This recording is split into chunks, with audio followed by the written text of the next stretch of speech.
Welcome to the 44th installment of Ear to the Ground, the Land Stewardship Project's audio magazine podcast. Ear to the Ground features interviews and field reports related to sustainable agriculture, family farming, local food systems, and local democracy.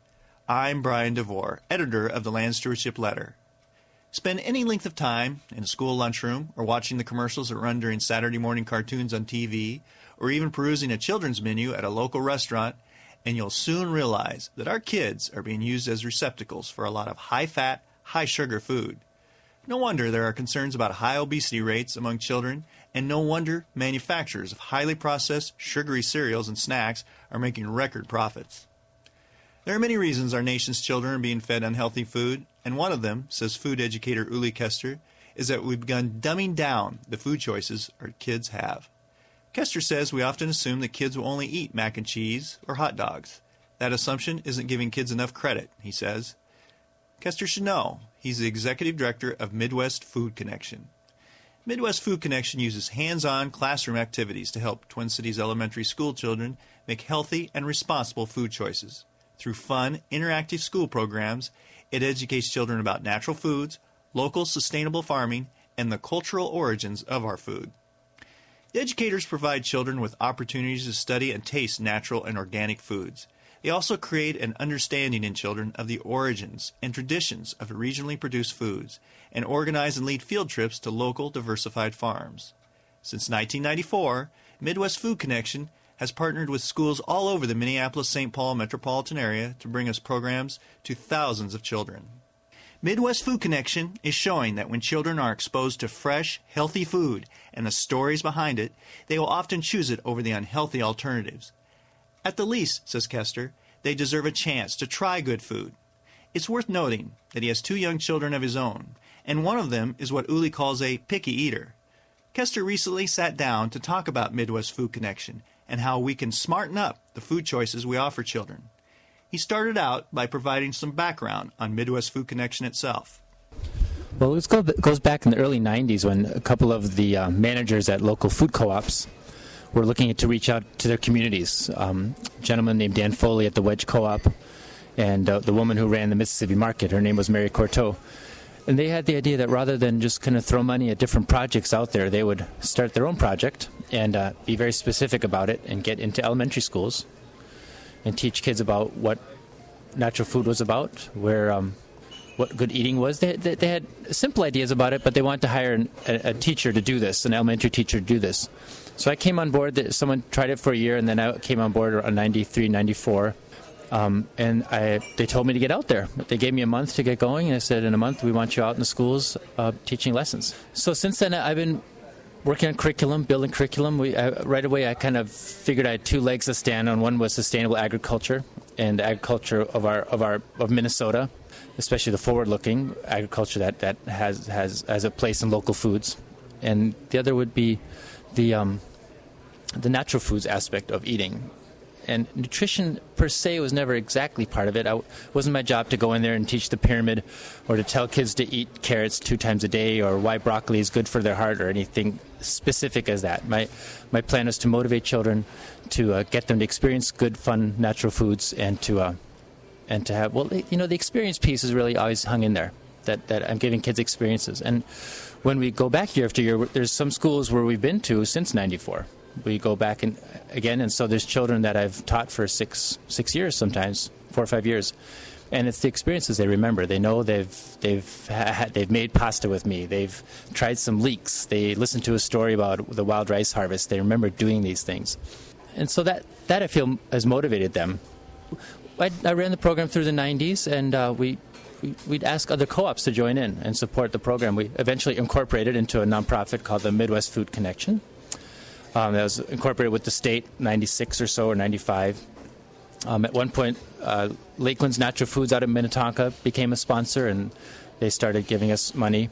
Since 2000, 2002, we've moved up now to 5 stores that give us funding, as well as an independent foundation called Blooming Prairie Foundation that fund us. And with that, come up to now 3 staff people, or 2.5, which way you look at it. And so most days of the week, there's action at a local school, in at least 2 schools, sometimes 3 schools, where we are bringing kids this information. was wondering if you could go back a little bit. You were mentioning when you first started doing this, you developed a curriculum.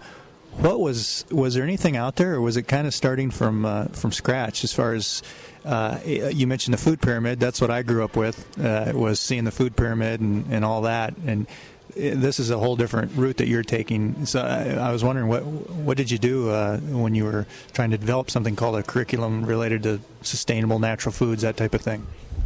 Well, I was lucky enough. The woman that worked previous to me had gathered some information and some starting points.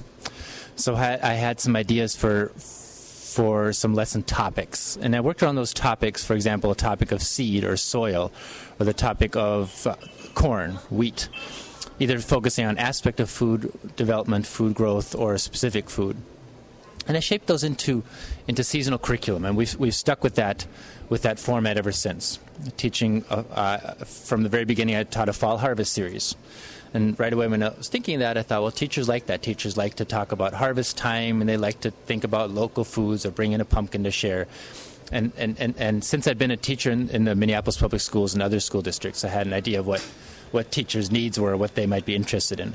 Then we started also a lesson in the spring. Then spring, it was logical then to do a lesson on planting. So that's where I developed a lesson on organic farming, a lesson on seeds and how seeds work coming from plants back into plants. And so that topical material is really how I developed the curriculum. Rather than deciding what kids should eat, I decided what would be fun for kids to learn about regarding their food and the whole system.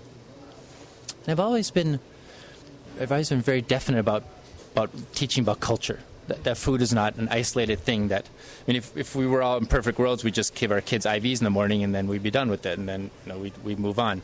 But since children want to eat and they want to participate in eating, we want them to be knowledgeable about the system, but also enjoy it.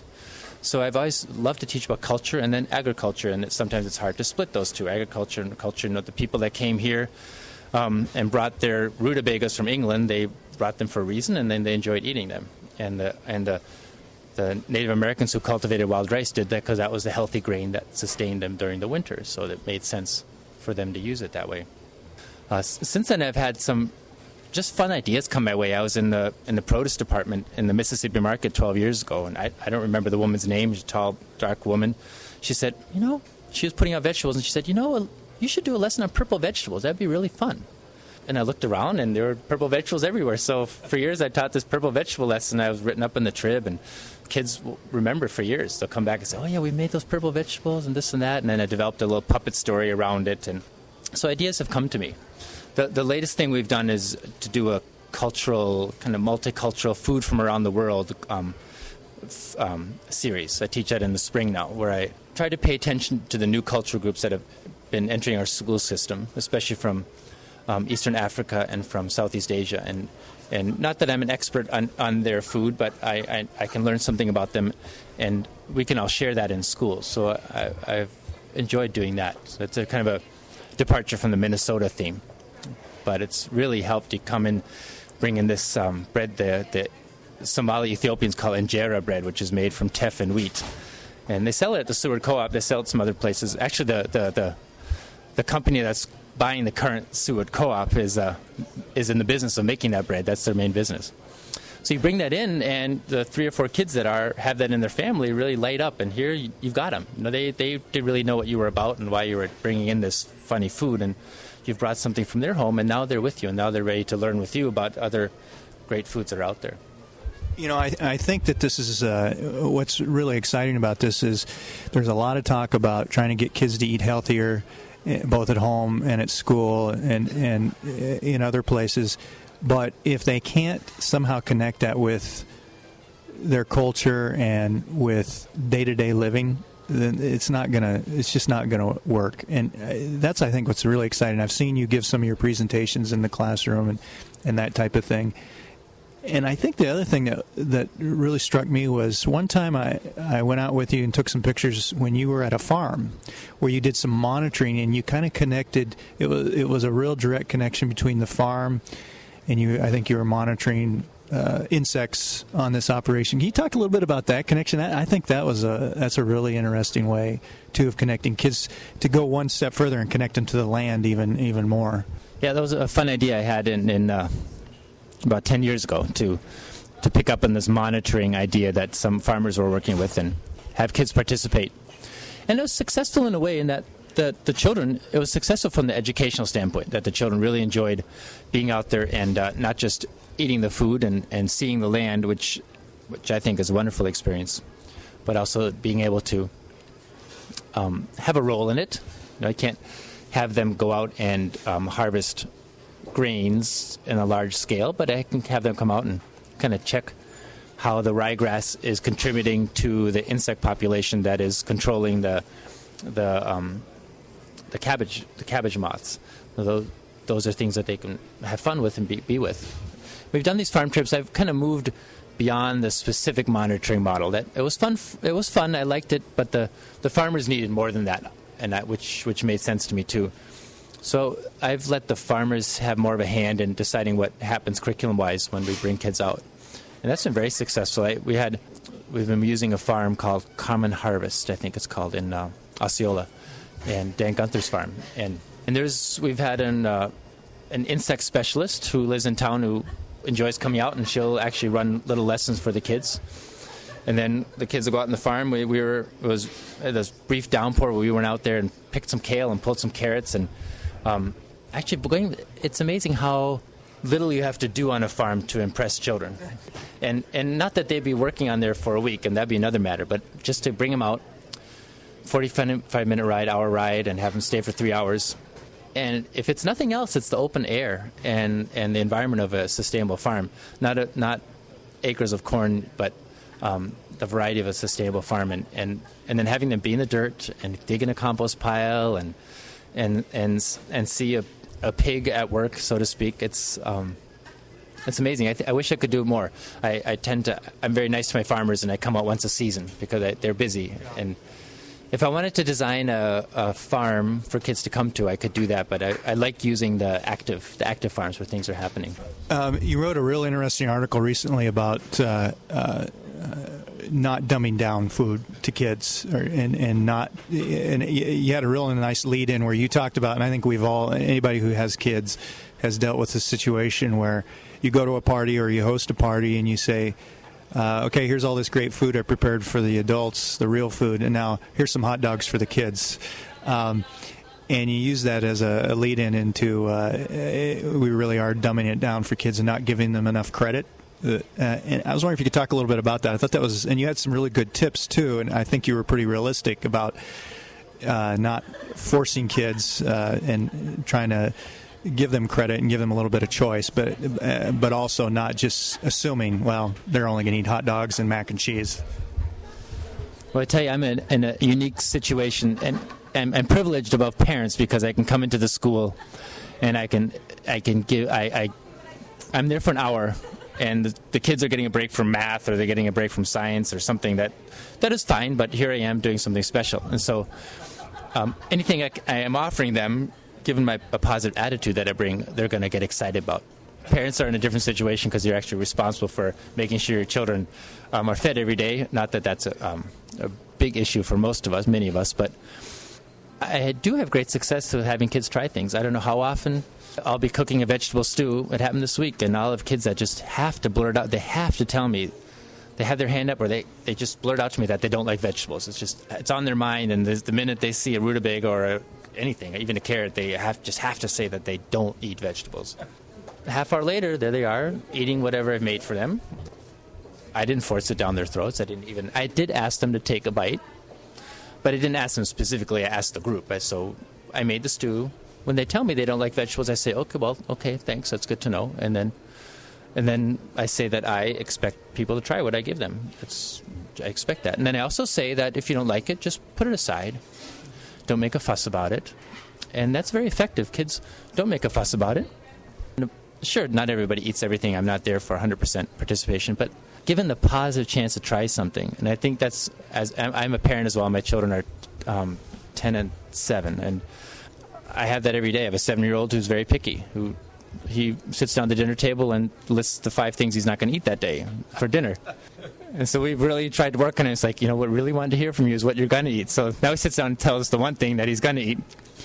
And then we try to say, okay, well, that's the one thing you're going to eat. Let's at least do a little bit of this too.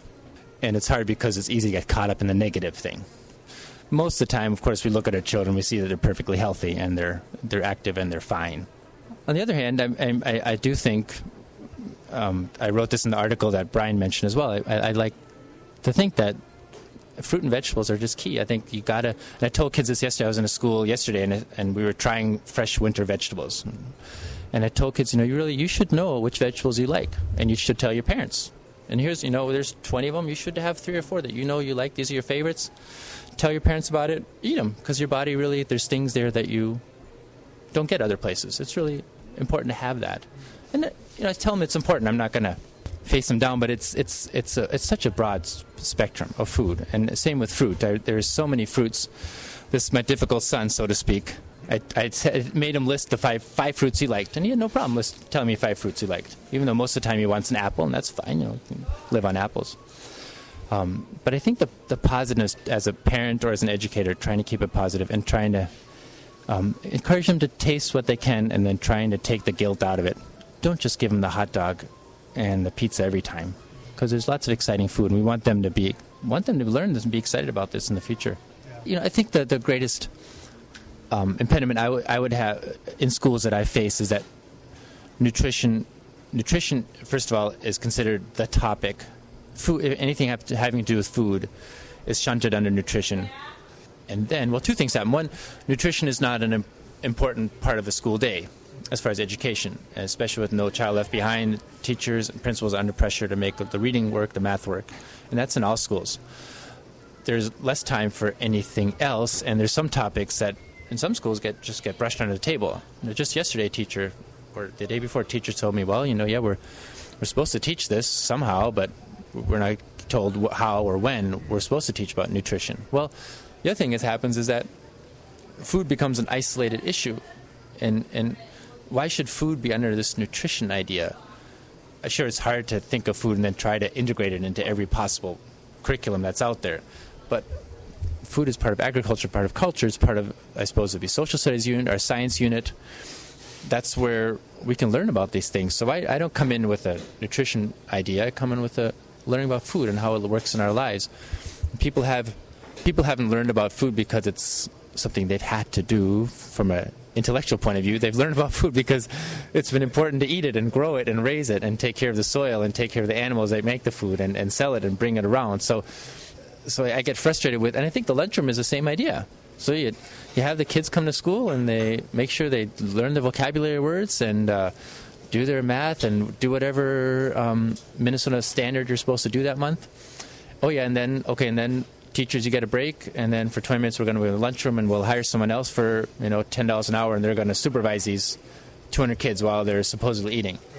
And some people have been in lunchrooms. You see that apples get third eaten.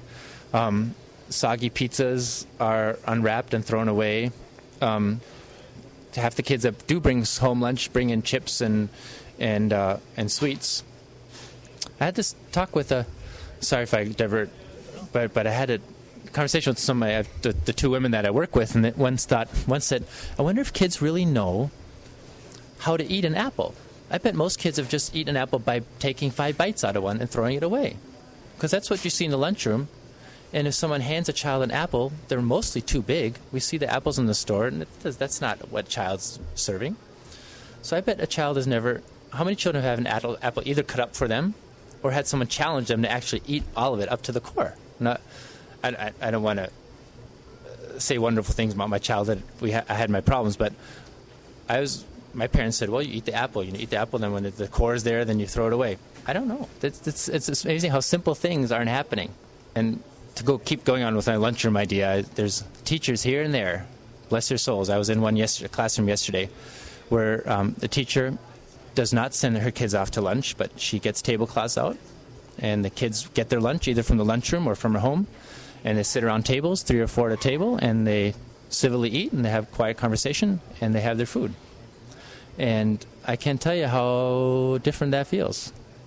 Ula, I was wondering if you could just talk a little bit, kind of take us through I know there's no typical day in the classroom, but what when you go into a classroom, how do you kind of paint us a picture of what you do in there with the kids? And I've witnessed it a couple times, and it is really neat to see because some of these kids can be pretty high energy and pretty distracted. But I think you do a pretty good job of getting them interested in something that maybe we wouldn't think they'd be interested in.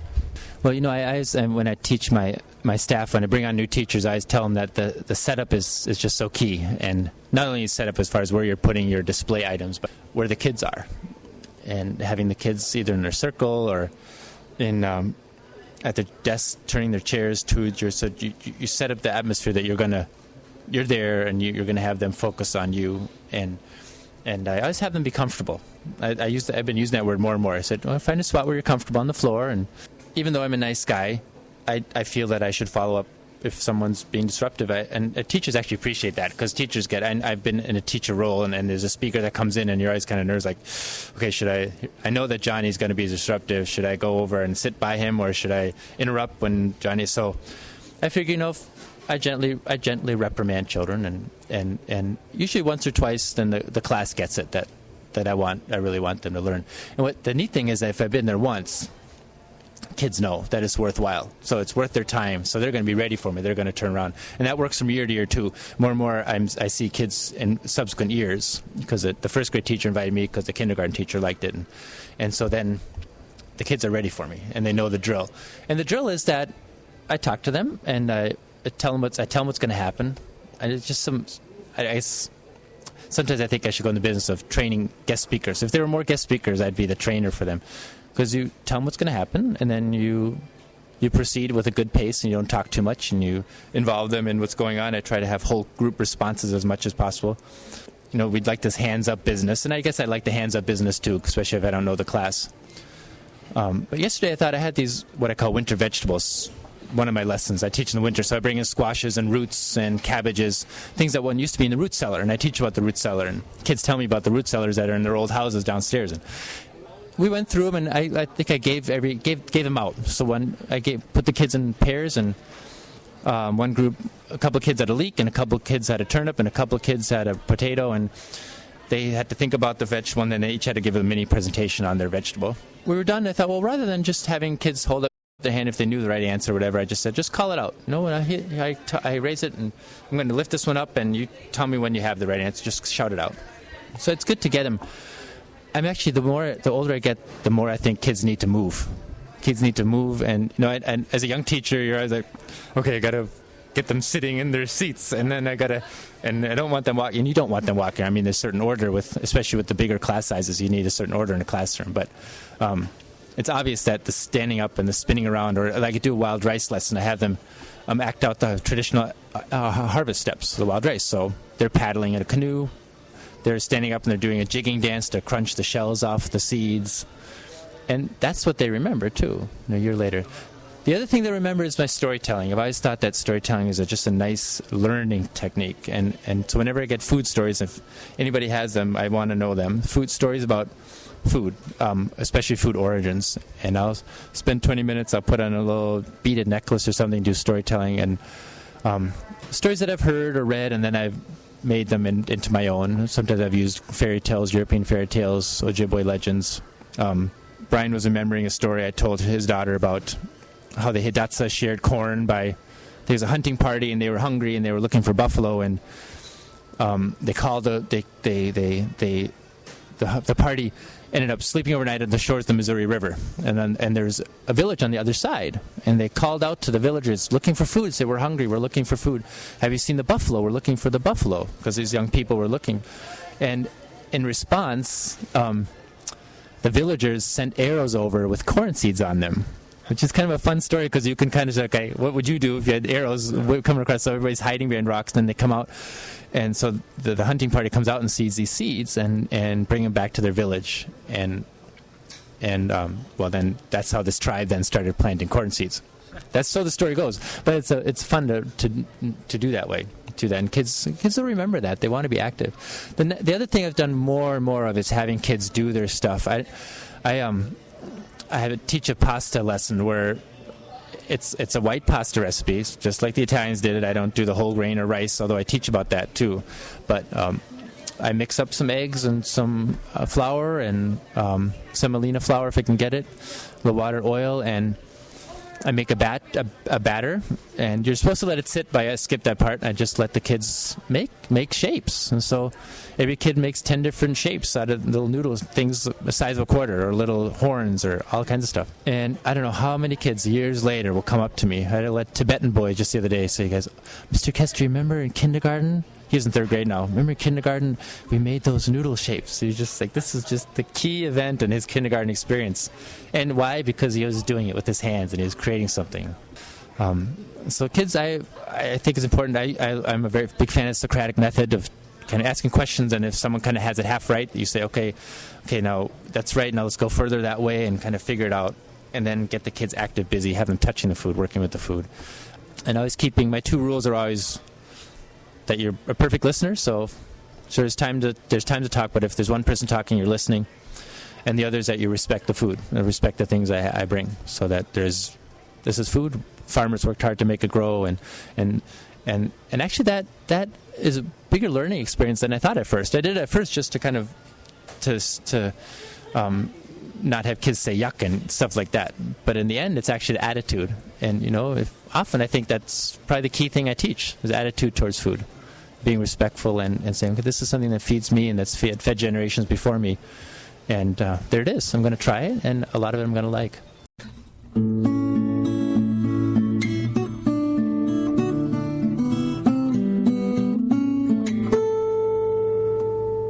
For more on the Midwest Food Connection, see www.midwestfoodconnection.org. That's all one word, www.midwestfoodconnection.org. Or you can call 651-373-9878. That's 651-373-9878. Send your comments and suggestions about this podcast to me, Brian DeVore, at bdevore@landstewardshipproject.org. You can also call me at 612-729-6294. A special thank you goes out to Laura Borgendale, a Western Minnesota musician who provided Ear to the Ground's theme music. And a very special thank you to all of Land Stewardship Project's members who make initiatives such as this podcast possible. If you're not a member, you'd like to support us, go to landstewardshipproject.org to learn how to join LSP. Thanks for listening.